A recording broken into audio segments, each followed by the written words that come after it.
بسم اللہ الرحمن الرحیم۔ السلام علیکم ورحمۃ اللہ وبرکاتہ۔ ان الحمد للہ نحمده ونستعینه ونستغفره ونعوذ باللہ من شرور انفسنا وسیئات اعمالنا من يهده الله فلا مضل له ومن يضلل فلا هادي له واشهد ان لا اله الا الله وحده لا شريك له واشهد ان محمدا عبده ورسوله اما بعد فان خير الحديث كتاب الله وخير الهدي هدي محمد صلى الله عليه وسلم وشر الامور محدثاتها وكل محدثات بدعه وكل بدعه ضلاله وكل ضلاله في النار۔ اعوذ بالله من الشيطان الرجيم، بسم الله الرحمن الرحيم۔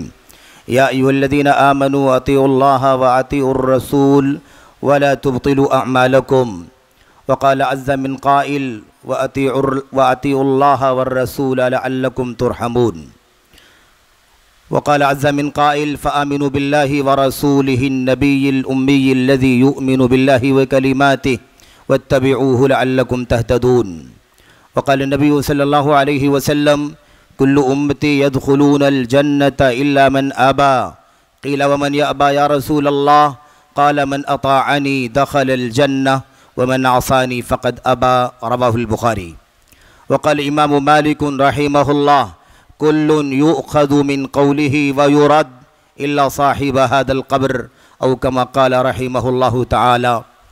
آج کی اس عظیم الشان محسن انسانیت کانفرنس کے موقر صدر محترم صوبائی جمعیت اہل حدیث ممبئی کے امیر محترم فضیلت الشیخ عبدالسلام صاحب سلفی حفظہ اللہ، اسی طرح سے آج کے اس اجتماع کے اس عظیم الشان کانفرنس کے معزز مہمانان خصوصی، قابل احترام، ملک کے اندر سے اسی طرح سے باہر سے تشریف لانے والے ہمارے معزز خطبہ، مقررین، اجلاس میں کانفرنس میں تشریف فرما قابل احترام بزرگوں، جماعت المسلمین محصلہ کے صدر محترم اور اسی طرح سے اس کے ناظم محترم، اس پوری بستی کے اطراف کے اور جہاں جہاں سے بھی لوگ دور و نزدیک سے تشریف لائے ہیں، تمام قابل احترام علماء، فضلاء، دعات، آپ تمام قابل احترام ماؤں اور بہنوں،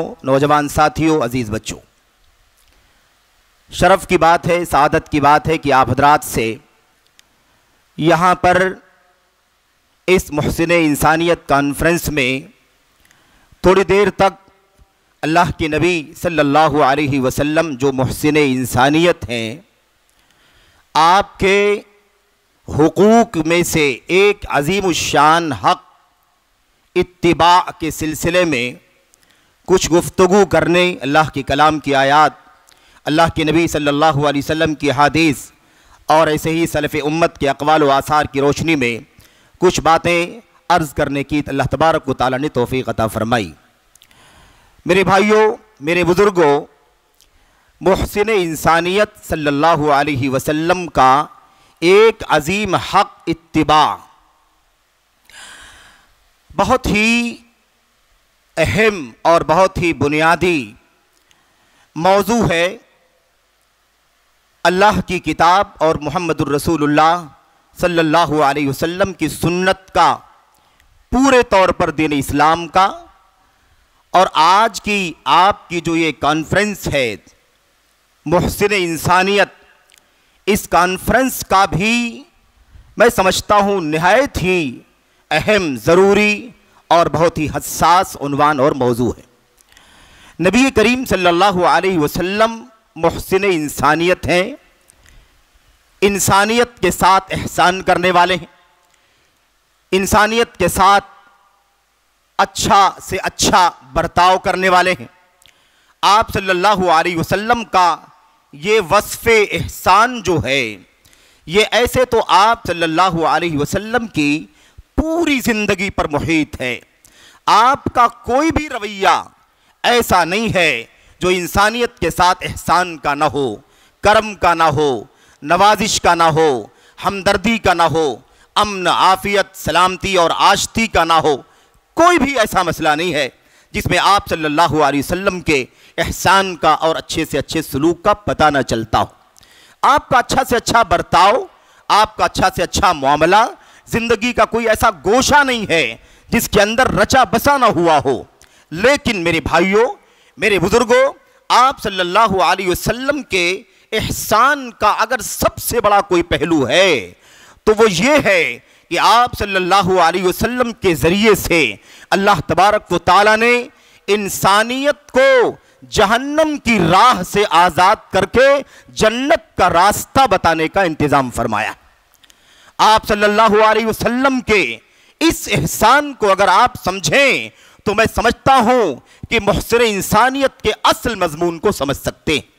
میری بھائیوں، مجھے بہت ہی اختصار کے ساتھ اس نقطے پر بات کرنی ہے کہ نبی کریم صلی اللہ علیہ وسلم محسن انسانیت ہیں، اس کا ایک عظیم نقطہ کیا ہے۔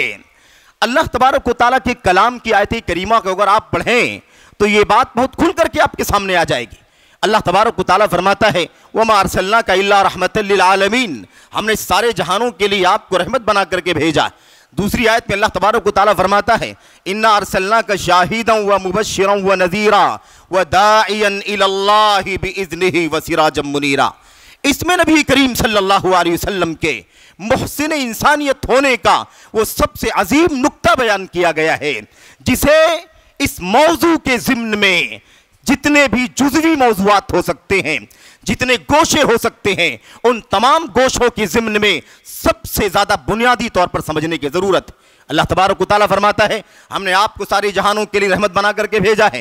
اے نبی صلی اللہ علیہ وسلم اِنَّا أَرْسَلْنَاكَ شَاهِدًا وَمُبَشِّرًا وَنَذِيرًا، اے نبی محمد صلی اللہ علیہ وسلم ہم نے آپ کو شاہد بنا کر کے، گواہ بنا کر کے بھیجا ہے، مبشرن گواہی دینے والا بنا کر کے بھیجا ہے، نذیرن ڈرانے والا چوکنا کرنے والا بنا کر کے بھیجا، خوشخبری دینے والا بنا کر۔ کس بات کی خوشخبری؟ جنت کی خوشخبری، اللہ تبارک و تعالیٰ کی رضا کی خوشخبری بنانے والا، خوشخبری دینے والا بنا کر کے بھیجا ہے، اور ڈرانے والا، آگاہ کرنے والا، چوکنا کرنے والا بنا کر کے بھیجا۔ کس چیز سے؟ اللہ تبارک و تعالیٰ کے غضب سے، اللہ تعالیٰ کی ناراضگی سے، اللہ تبارک و تعالیٰ کے عذاب جہنم سے آگاہ کرنے والا بنا کر کے بھیجا ہے۔ کیا پیغام ہے میرے بھائیوں؟ کس بات سے بشیر اور کس بات کے نذیر ہے نبی کریم صلی اللہ علیہ وسلم؟ یہی وہ نقطہ ہے جو آپ صلی اللہ علیہ وسلم کے محسن انسانیت ہونے کا سب سے عظیم الشان پہلو ہے۔ جب یہ نقطہ آپ سمجھ لیں گے تب آپ کو آپ صلی اللہ علیہ وسلم کے ایک بہت بڑے حق کے بارے میں اتباع اور آپ کی اطاعت کے حق کو سمجھنے میں بھی مدد ملے گی۔ اللہ تبارک و تعالیٰ نے فرمایا ڈرانے والا بنا کر کے، خوشخبری دینے والا بنا کر کے بھیجا ہے۔ ڈرانے والا اس کو جو شرک کرے، جو کفر کرے، جو اللہ کی توحید سے بغاوت کرے، جو اللہ تبارک و تعالیٰ کے در کو چھوڑ کر غیروں کے در کے سامنے سر ٹیکے، جو اللہ تبارک و تعالیٰ کے لیے سجدہ کرنے کے بجائے کسی اور کا سجدہ کرے، کسی اور کے سامنے رکوع کرے، اللہ کی بندگی میں اللہ تبارک و تعالیٰ کا ساجیدار بنائے۔ آپ صلی اللہ علیہ وسلم نے یہ سب سے بڑا کام کیا ہے انسانیت کے نام، احسان کا، کرم کا۔ آپ صلی اللہ علیہ وسلم کا اگر سب سے بڑا کوئی احسان انسانیت کے نام ہے تو وہ یہ ہے کہ آپ نے لوگوں کو کفر و شرک سے آگاہ کیا ہے، بدعات و خرافات سے آگاہ کیا ہے، اور سب سے بڑی بشارت کا اگر کوئی پہلو ہے تو آپ صلی اللہ علیہ وسلم نے انسانیت کو جنت کا راستہ دکھایا ہے، توحید کے شرط کے ساتھ، ایمان کے ساتھ، اللہ تبارک و تعالیٰ کے حق عبادت کی ادائیگی کے ساتھ اللہ کے نبی محمد الرسول اللہ صلی اللہ علیہ وسلم نے انسانیت کو جنت کی بشارت دی ہے۔ میرے بھائیوں، یہ ہے سب سے بڑا احسان کہ آپ نے امت کو توحید سکھلایا، آپ نے امت کو سچا ایمان سکھلایا، آپ نے انسانیت کو شرک سے، کفر سے، نفاق سے، اللہ تبارک و تعالیٰ کے حقوق سے، بغاوت سے چوکنا کیا، آگاہ کیا، تاکہ لوگ جنت میں داخل ہو جائیں، جہنم کی آگ سے اپنے آپ کو بچا لے جائیں۔ اِنَّا أَرْسَلْنَاكَ شَاهِدًا وَمُبَشِّرًا وَنَذِيرًا، یہ وہ سب سے بڑا پہلو ہے میرے بھائیوں، میرے بزرگوں۔ اور آپ صلی اللہ علیہ وسلم کے محسن ہونے کا ایک نمونہ میں آپ کے سامنے حدیث رسول صلی اللہ علیہ وسلم کی روشنی میں پیش کرنا چاہتا ہوں، اس کے بعد اصل موضوع پر گفتگو کرنا چاہوں گا۔ میرے بھائیوں، آپ کو یاد ہوگا ایک موقع پر نبی کریم صلی اللہ علیہ وسلم نے انصاری صحابہ کرام سے کہا تھا، انصار سے کہا تھا، یا معشر الانصار، اے انصار کی جماعت سن لو اور آپ بھی سنو، اے اللہ کے بندو، اے اللہ تبارک و تعالیٰ کے فضل و کرم کو یاد کرنے والوں، یہ سب سے بڑا فضل ہے اللہ تبارک و تعالیٰ کا، اور سب سے بڑا احسان ہے اللہ تبارک و تعالیٰ کا، اور بعد میں پھر سب سے بڑا احسان نبی کریم صلی اللہ علیہ وسلم کا ہے کہ آپ کو ہم کو اللہ نے توحید عطا فرمائی، نبی کے ذریعے سے جنت کا راستہ دیا، نبی کے ذریعے سے جہنم سے بچنے کا راستہ سکھلایا، نبی کریم صلی اللہ علیہ وسلم کی بعثت کے ذریعے سے آپ علیہ السلام تشریف لائے۔ ایک موقع تھا حنین کا، حنین کے موقع پر مال غنیمت تقسیم کیا جانے لگا، نبی کریم صلی اللہ علیہ وسلم نے اور لوگوں کو تقسیم کیا، جو نئے لوگ تھے میرے بھائیوں، دل جوئی کے لیے، دل کو ایمان پر جمانے کے لیے نبی کریم صلی اللہ علیہ وسلم نے کیا کیا تھا؟ مال غنیمت کا زیادہ حصہ ان لوگوں کو دیا تھا جو نئے نئے اسلام لائے تھے، تاکہ وہ اسلام پر جم جائیں، تاکہ وہ توحید کو گلے لگا لیں، تاکہ وہ کفر سے اپنے آپ کو دور کیے ہیں تو اپنے آپ کو دور کیے رکھیں، اس لیے تاکہ اسلام پر جمیں۔ اس لیے اللہ کے نبی علیہ السلام نے مال غنیمت میں ان کو تو حصہ لگایا، لیکن انصار جو ایمان والے تھے، توحید کے علمبردار تھے، ان کو دینے کی ضرورت نہیں تھی۔ اور ان صحابہ کرام نے، انصاری صحابہ کرام کو بھی یہ خواہش ہوئی کہ جس طرح سے نبی کریم صلی اللہ علیہ وسلم نے دیگر لوگوں کو دیا ہے، ایسے ہی مال غنیمت میں سے ہم کو بھی کچھ دیا جانا چاہیے۔ میرے بھائیوں، نبی کریم صلی اللہ علیہ وسلم تشریف لائے، آپ نے یہ مسئلہ سمجھایا اور آپ نے فرمایا اے انصار کی جماعت سنو، یاد کرو اللہ کے کرم کو، یاد کرو اللہ تبارک و تعالیٰ کے فضل کو، کیا تم بھول گئے کہ میں کون ہوں؟ یاد کرو اس وقت کو جب میں تمہارے پاس مدینہ آیا تھا، تم گمراہ تھے، اللہ نے میرے ذریعے تمہیں ہدایت عطا فرمائی، تم ٹکڑیوں میں بٹے ہوئے تھے، اللہ تبارک و تعالیٰ نے میرے ذریعے سے تمہارے اندر اتحاد و اتفاق پیدا فرما دیا، تم سب کے سب فقیر تھے، محتاج تھے، میرے ذریعے سے اللہ تبارک و تعالیٰ نے تمہیں مال و دولت سے اور تمہیں تمنگری سے نوازا، یہ اللہ تبارک و تعالیٰ کا احسان ہے۔ اللہ کے نبی نے کیا فرمایا تھا؟ اِنِّی جِئْتُکُمْ ضُلَّالًا فَہَدَاکُمُ اللَّهُ بِی، میں تمہارے پاس آیا تھا، تم سب کے سب گمراہ تھے، اللہ تبارک و تعالیٰ نے میرے ذریعے سے تم کو ہدایت عطا فرمائی تھی۔ وہ ہدایت کیا ہے؟ قرآن کریم ہے، وہ ہدایت کیا ہے؟ سنت ہے، وہ ہدایت کیا ہے؟ جنت کا راستہ ہے، وہ ہدایت کیا ہے؟ جہنم کے راستے سے آگاہ اور چوکن نہ کرنا ہے۔ میرے بھائیوں، اللہ کے نبی نے اس وقت یہ بھی کہا تھا اے مدینے والو انصاریو، تم یہ بھی کہہ سکتے ہو اے نبی محمد صلی اللہ علیہ وسلم، آپ جب مدینہ آئے تھے تو آپ کو مکے والوں نے دھتکارا تھا، ہم نے آپ کو پناہ دیا تھا، آپ بے سہارا تھے، ہم نے آپ کو سہارا دیا تھا، آپ کے پاس کوئی مسکن نہیں تھا، ہم نے آپ کو مسکن دیا تھا، تم یہ بھی احسان جتا سکتے ہو، محسن انسانیت پر یہ احسان تم جتا سکتے ہو، کہہ سکتے ہو، کہنا چاہو تو کہہ دو۔